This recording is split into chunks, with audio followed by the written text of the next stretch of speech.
Hey everybody, how's it going? Welcome to another edition of NoDQ&A video right here on NoDQ.com, the YouTube channel, and NoDQ&A's affiliate, RingsideNews.com.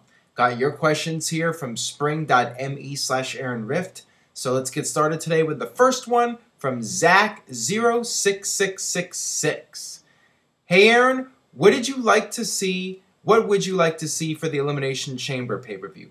Personally, I would enjoy a 6-man Elimination Chamber tag match and an Extreme Elimination Chamber match. Please answer in video. Well, first of all, isn't an Elimination Chamber match extreme enough as it is? The problem with having a Extreme Elimination Chamber, I think you're doing too much. I think it's overkill. I also think that a tag team Elimination Chamber match is, once again, just overkill. And it would be too many people in the match, and it would be too much of a cluster. So if it was me, I would just stick to what works, the traditional 6-person Elimination Chamber match. Now, who should be the participants for this year? There's a lot of speculation going around right now. WWE has, in fact, even teased the participants for the Elimination Chamber match. The participants would be John Cena, Randy Orton, Brock Lesnar, Batista, CM Punk, and Daniel Bryan. I think that that's a perfect lineup for this year's Elimination Chamber. So if it was me in charge, I would go with that. That would be my choice when it comes down to the participants for the match. I think that that's the best way to go, and I think that that would be a huge match. I mean, that would be among the most star-studded Elimination Chamber matches of all time, and I think it would be really fun to watch. So I'm hoping we get that match. This one comes from BHinder1. What did you think of the reports of The Undertaker wanting to work with Daniel Bryan at WrestleMania 30? Would you want to see that match? Well, I would definitely love to see that match. And as far as what do I think of the reports, I think that The Undertaker is a wise man. I mean, he's only got a few matches left in him, and he wants to be able to work with a guy that he knows he can trust and a guy he knows can carry the match, and it will be guaranteed to be great. And Daniel Bryan is one of those guys that could live up to the hype and would be able to have a great match with The Undertaker under almost any circumstances. As far as, is Daniel Bryan credible enough to face The Undertaker at WrestleMania?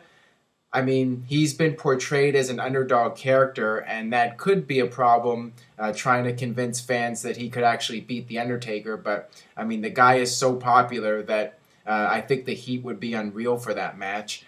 I don't know if he would be a heel or face. There might be something to the rumors here if Daniel Bryan goes full-fledged heel with a Wyatt family, and you could have him challenge The Undertaker. But I just don't know if that would work, because I think fans would cheer Daniel Bryan, and I think it would be better to have him go against The Undertaker as a babyface. But that's just my opinion, and at this point I'm still expecting it to be Undertaker and Brock Lesnar, but that would certainly be a really great match, and you know, I'm not surprised that Undertaker would want to work with Daniel Bryan. Alright, this one comes from I Am Voss.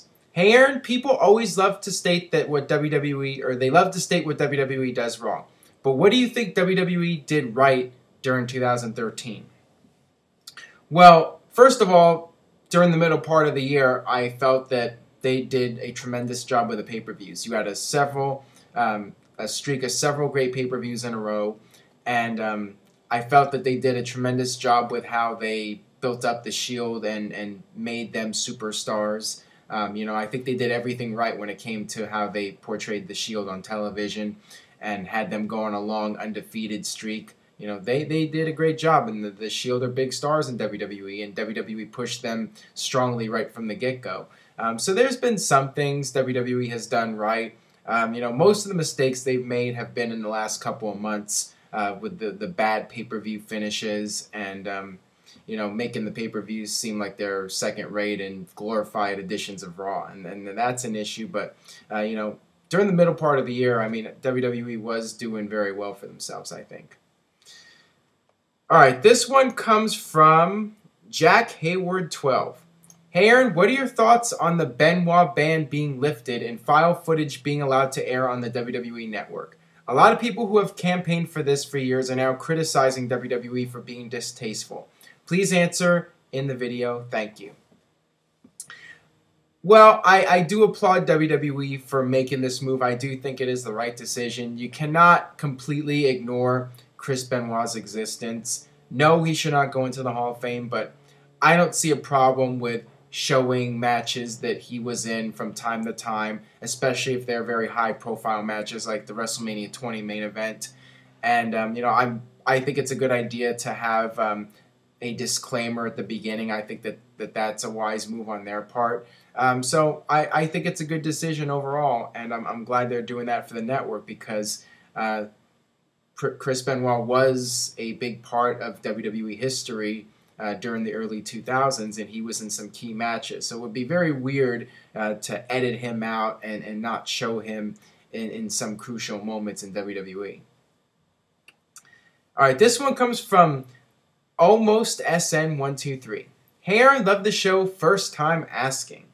Do you think Bray Wyatt has the potential to fill The Undertaker's shoes as that creepy, eerie superstar once he's retired? And do you see him as a main eventer in the coming weeks? Please answer in video. Thanks. WWE is really high on Bray Wyatt right now, and I certainly could see him being a major superstar, especially with the WWE machine behind it and pushing him to the top. I am not completely sold on him yet. I'm not on the Bray Wyatt bandwagon like some people at this point. I think that in the ring, he still needs to show me more. I think back to the few matches that he's been in, and nothing's really stood out to me. And I mean, the Kane match at SummerSlam I thought was not good at all. I still need to see more out of him before I would be convinced that he could be a superstar at the level of The Undertaker. I mean, those are some very big shoes to fill. But time will tell, and he'll certainly have a shot if WWE continues to push him the way they're pushing him. All right, this one comes from WWE fan Dark Arrow. Hey Aaron, I was on NoDQ.com and looking at the poll results. Question 1. Were you shocked by any of the results? And number 2, I noticed Matt Striker won Announcer of the Year in 2009. Do you miss his commentary? I liked his geekiness and fanboyism.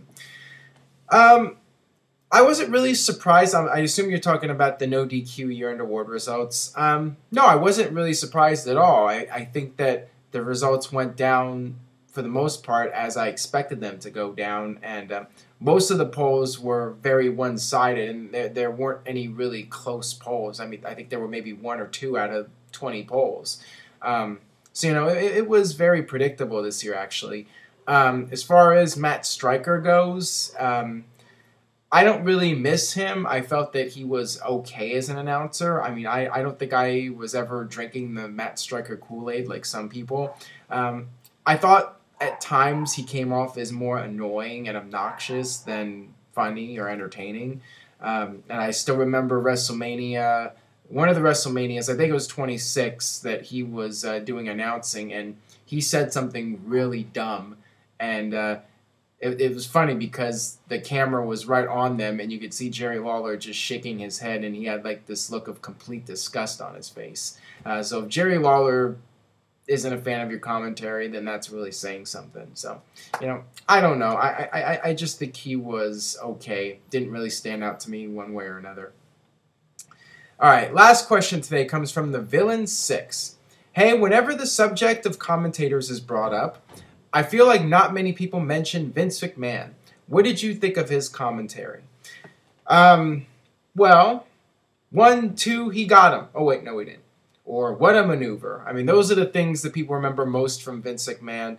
I actually thought he was fairly good as a commentator because you have to keep in mind that guys like Michael Cole and Jim Ross and countless others, they're fed lines from Vince McMahon. When Vince McMahon was doing the commentary, he knows what he wants. So, when he's out there doing the commentary, he knows the storylines and he knows what's going on, and he gets that across to the viewers. It's firsthand. When you have Michael Cole and Jim Ross, those guys are being fed the lines from Vince.